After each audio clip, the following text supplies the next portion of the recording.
Good morning मित्रांनो. तिसरा problem लिक्विडेशनचा आपण पाहणार आहोत. त्यामध्ये तुम्हाला मी आधीच प्रॉब्लेम समजून सांगितलेला आहे, तो परत आपण पाहूया. तर पहा, जी फर्स्ट ॲडजस्टमेंट आहे त्यामध्ये म्हटलेलं आहे the interest on debentures were paid up to 31 March 2015. म्हणजेच काय, मागील वर्षाचा जो डिबेंचर आहे तो द्यायचा आहे, तो द्यावा लागणार आहे.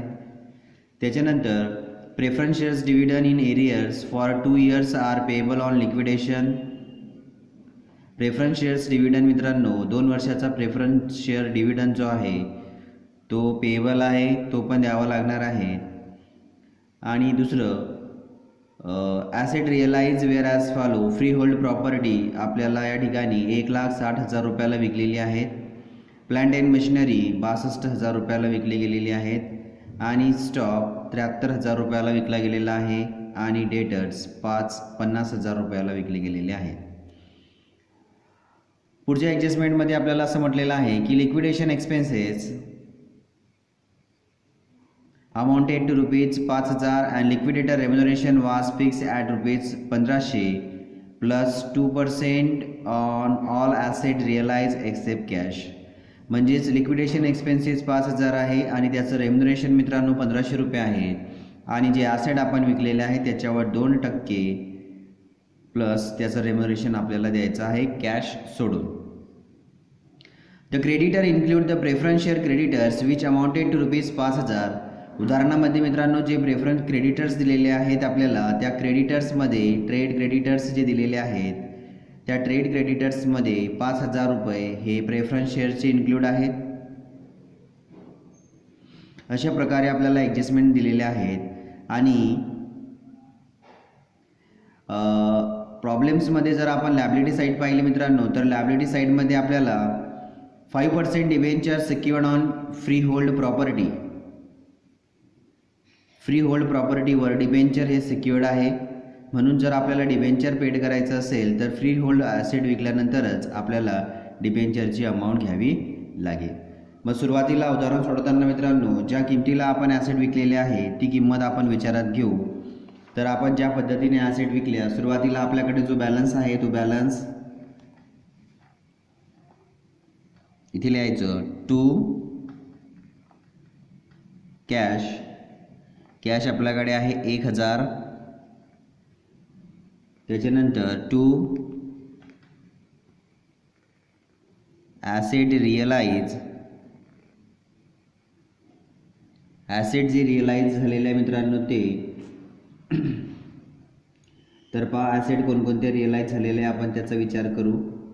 पहिले प्लांट अँड मशिनरी.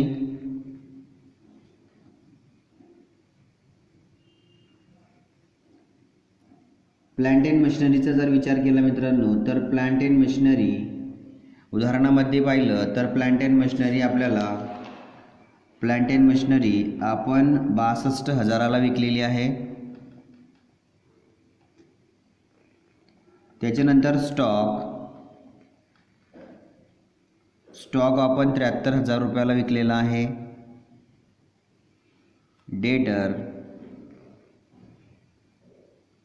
डेटर्स आपण 50,000 रुपयाला विकलेले आहेत. आणि जी फ्री होल्ड प्रॉपर्टी आहे मित्रांनो, ही जी फ्री होल्ड प्रॉपर्टी आहे ती फ्री होल्ड प्रॉपर्टी पण आपण विकलेली आहे.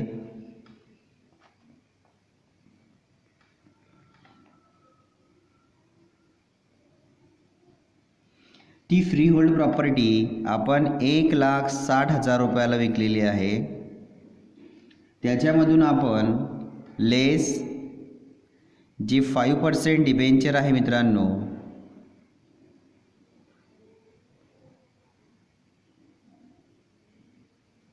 जे 5% डिबेंचर आहे ते 5% डिबेंचर हे 60,000 रुपये आहेत. असं हे 1,00,000 रुपये आपल्याकडे आले आहेत.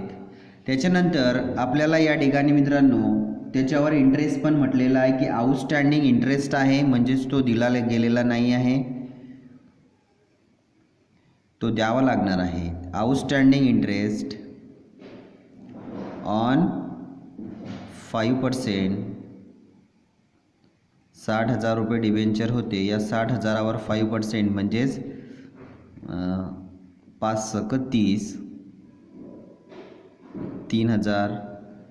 या 1,00,000मधून 3,000 पण आपण दिले गेले, म्हणजेच आपल्याकडे फ्री होल्ड प्रॉपर्टीमधून 97,000 रुपये शिल्लक राहिले. अशा पद्धतीने ही ॲसेट आहे मित्रांनो. आता या ॲसेटच्या नंतर आपण पेमेंट करूया. आता पेमेंट करत असताना आपल्याला एक गोष्ट विचारात घ्यायची आहे की जे आपण प्युरिटी ऑफ पेमेंट दिलेला आहे की कोणत्या जो खर्च आहे तो आधी घ्यायचा, तर त्या हिशोबाने आपण पहिले लिक्विडेशन रेम्युनरेशन घेऊ. मग इथे घ्यायचं बाय लिक्विडेटर रेम्युनरेशन.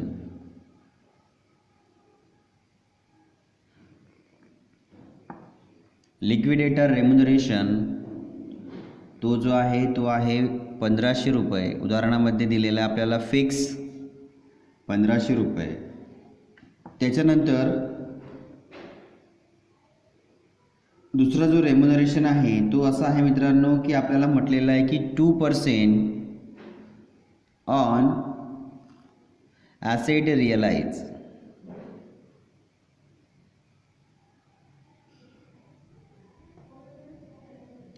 आता जे ॲसेट आपण विकलेले आहे त्या ॲसेटवर ते 2% कन्सिडर करायचं आहे मित्रांनो आपल्याला. आता त्या ॲसेट ज्या विकलेल्या आहे त्याच्यावर 2% काढायचं आहे. याचा अर्थ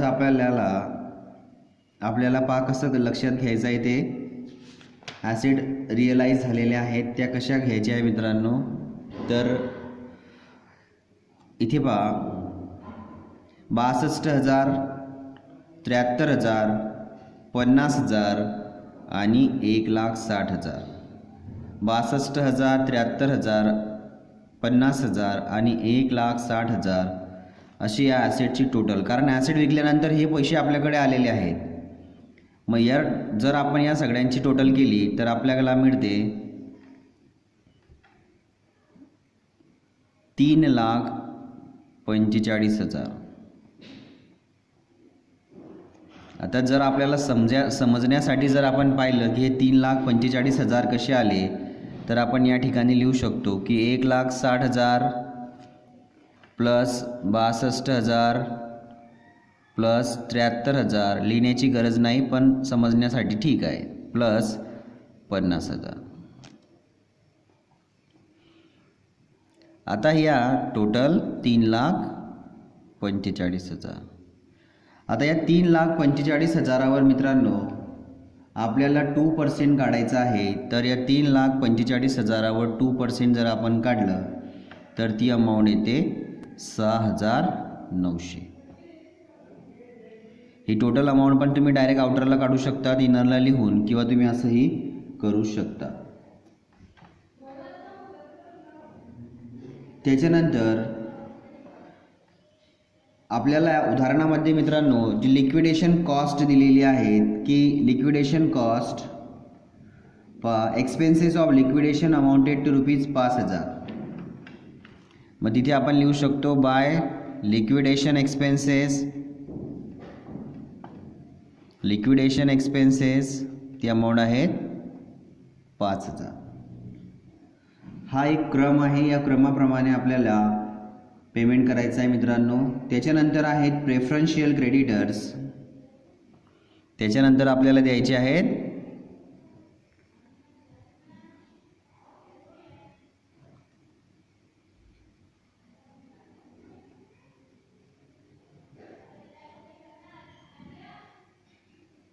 प्रेफरन्शियल क्रेडिटर्स. आता प्रेफरन्शियल क्रेडिटर्समध्ये मित्रांनो आपल्याला म्हटलेलं आहे की जे क्रेडिटर्स आहेत त्या क्रेडिटर्समध्ये 5,000 रुपये प्रेफरन्स शेअरचे आहेत. मग उदाहरणामध्ये ट्रेड क्रेडिटर्स दिलेले आहेत. त्या ट्रेड क्रेडिटर्समध्ये म्हणजेच त्या ट्रेड क्रेडिटर्स 65,000मध्ये 5,000 हे प्रेफरन्स शेअरचे आहेत. मग आपण इनरला पण लिहू शकतो 5,000.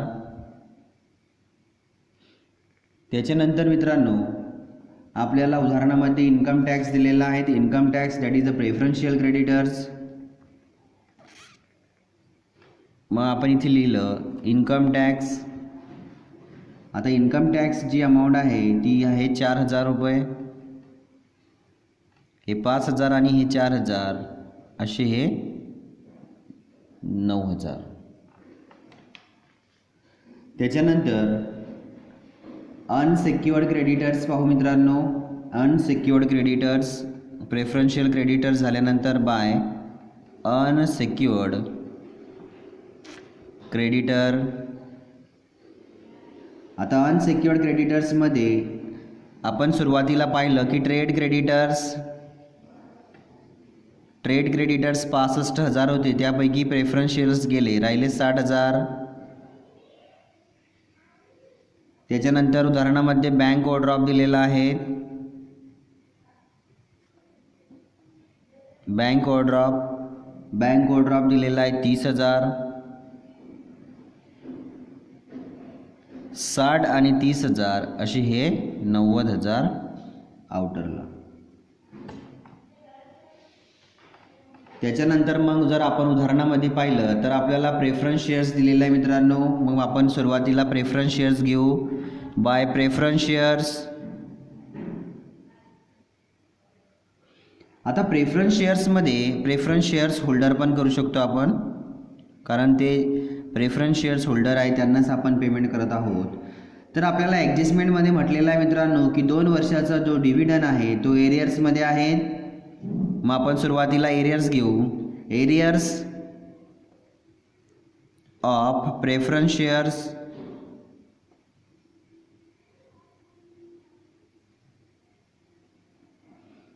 डिव्हिडंड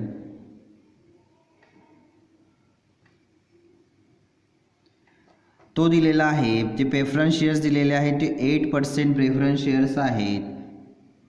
आता प्रेफरन्स शेअर्स 8% ऑफ, जर आपण प्रेफरन्स शेअर्स कॅपिटल पाहिलं मित्रांनो तर प्रेफरन्स शेअर्स कॅपिटल हा आपल्याला दिलेला आहे ₹80,000. आता या 80,000वर आपण जर 8% काढलं तर आपल्याला मिळेल की 8 64 म्हणजे 6,400. आता हे 2 इयर्स म्हटलेलं आहे मित्रांनो, तर 2 इयर्स म्हणजेच किती 12,800.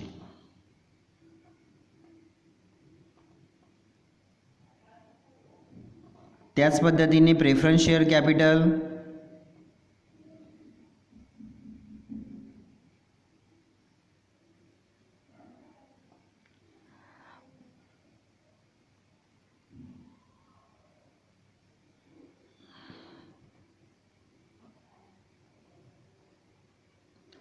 Preferential capital 80,000.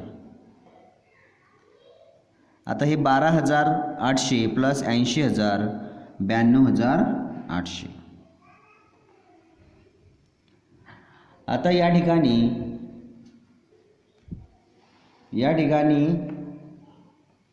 हे 12,800 प्लस 80,000 हे झाले 92,800. आता या ठिकाणी एक गोष्ट इथे महत्त्वाची आहे मित्रांनो, ती अशी की आपण जे ॲसेट विकलेले आहे त्या ॲसेट विकल्यानंतर आपल्याकडे जे पैसे जमा झालेले आहे तेवढ्या पैशातून आपल्याला हे पेमेंट करायचं आहे. आता याच्यानंतरचं आपल्याला एक गोष्ट विचारात घ्यायची आहे की आपल्याकडे अवेलेबल ॲसेट किती आहेत आणि त्यामधून आपण पेमेंट किती केलेलं आहे.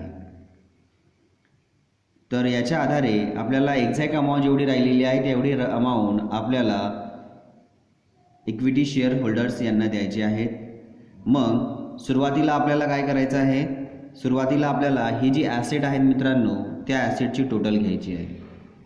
मग त्या ॲसेटची जर आपण टोटल घेतली तर आपल्या अशा लक्षात येते की त्या ॲसेटची टोटल हे 1,62,000 1,000 62,000 73,000 50,000 आणि 97,000 या सगळ्यांची टोटल केली तर ह्या सगळ्यांची टोटल येते 2,83,000. किती येते 2,83,000. आता मित्रांनो आता ही जी पेमेंट केलेलं आहे आपण या पेमेंटची टोटल आपल्याला घ्यायची आहे. आता 2,83,000 रामधून आपण हे सगळं पेमेंट केलं. मग आपण काय करायचं की या सगळ्यांची टोटल झाल्यानंतर हे सगळे खर्च त्याच्यामधून मायनस करायचे. ते मायनस केल्यानंतर आपल्याकडे एक स्पेसिफिक अमाऊंट येईल. त्या अमाऊंटमधून मित्रांनो तेवढी अमाऊंट मायनस केली, हे पेमेंट मायनस केलं की आपल्याला एक्झॅक्ट अमाऊंट मिळेल. ती एक्झॅक्ट अमाऊंट म्हणजेच ती प्रेफरन्स शेअर्स इक्विटी शेअर्स होल्डरला ती अमाऊंट आपण देऊ. मग आपण सुरुवातीला या सगळ्यांची टोटल जर आपण घेतली तर या सगळ्यांची टोटल घेतल्यानंतर आपल्याला असं लक्षात आलं की bye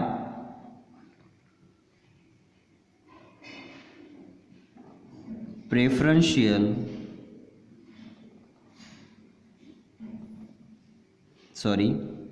bye equity share holder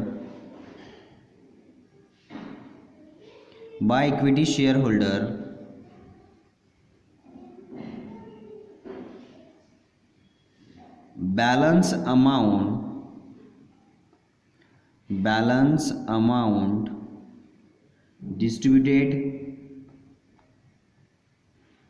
distributed by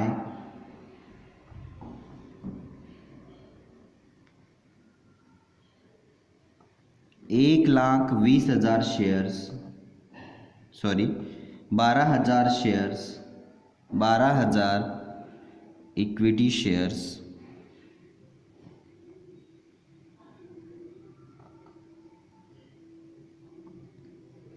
जो बॅलन्स राहिला मित्रांनो तो बॅलन्स आपला राहतो या ठिकाणी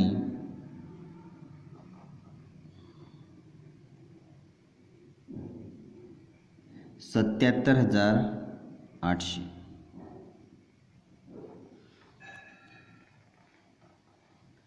आता हे 77,800 हा बॅलन्स राहिलेला आहे मित्रांनो. आता हे जे बॅलन्स आहे या बॅलन्सचं आपल्याला 12,000 इक्विटी शेअर्सला 77,800 ही अमाऊंट द्यायची आहे. तर ही अमाऊंट देत असताना मग आपल्याला काय करायचं आहे, आपल्याला या ठिकाणी यांची टोटल घ्यायची आहे मित्रांनो.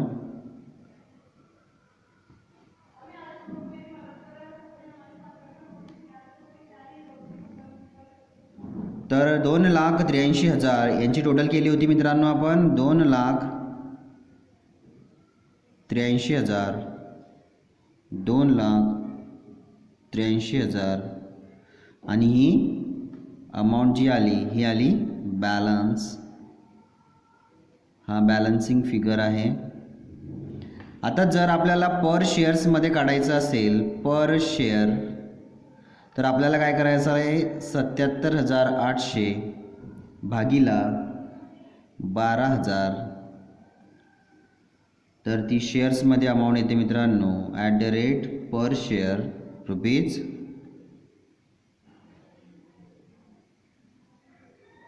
6.483 पर शेअर. अशा पद्धतीने मित्रांनो आपल्याला प्रॉब्लेम सोडवायचा आहे.